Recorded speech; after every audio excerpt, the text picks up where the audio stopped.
मराठा समाजाच्या आरक्षणासाठी ओबीसीतून आरक्षण भेटण्यासाठी ज्या समाजातून आले त्यांच्यासाठी या संघर्ष योद्धा मनोजदादा जरांगे पाटील यांनी आपल्या जीवाचं रान केलं, उपोषण केलं. मुंबईत लाखो करोडो लोक म्हणजे मराठे बोलून त्या ठिकाणी आंदोलन केलं आणि मित्रांनो अक्षरशः त्यांना हैदराबाद गॅजेटही मिळवून दिलं. पण झालंय मित्रांनो असं की सध्या ज्यांनी उपोषण केलं त्यांच्या आज इतकी प्रकृती हलाखीची झालेली आहे की डॉक्टरांनी सांगितलंय की जरांगे पाटील यांच्या तब्येतीची आता चिंता करण्याची वेळ आलेली आहे, कारण त्यांची तब्येत खूप बिघडलेली आहे. त्यांना शक्यतो जास्त दिवस सुधारण्यासाठी घ्यावे लागतील, म्हणजे इतकी चिंता व्यक्त करण्याची टाईम आलेला आहे.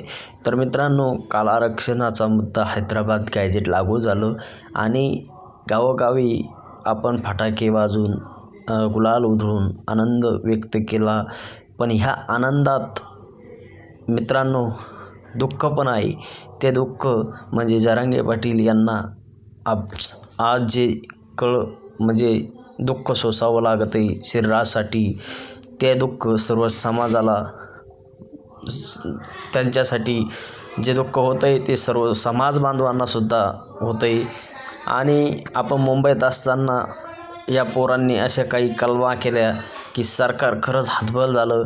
कुठं कबड्डी गेम, कुठं नाचणे, कुठं ते बॅरिकेड्स ओढणे किंवा खो खो स्पर्धा किंवा कुरघोडी अशा सर्व प्रकारच्या या ठिकाणी सरकारचीच कुरघोडी करणारे मराठी निघाले आणि लाखोच्या संख्येनं मुंबईकडे मराठी निघाले होते, मुंबईत दाखल झाले होते.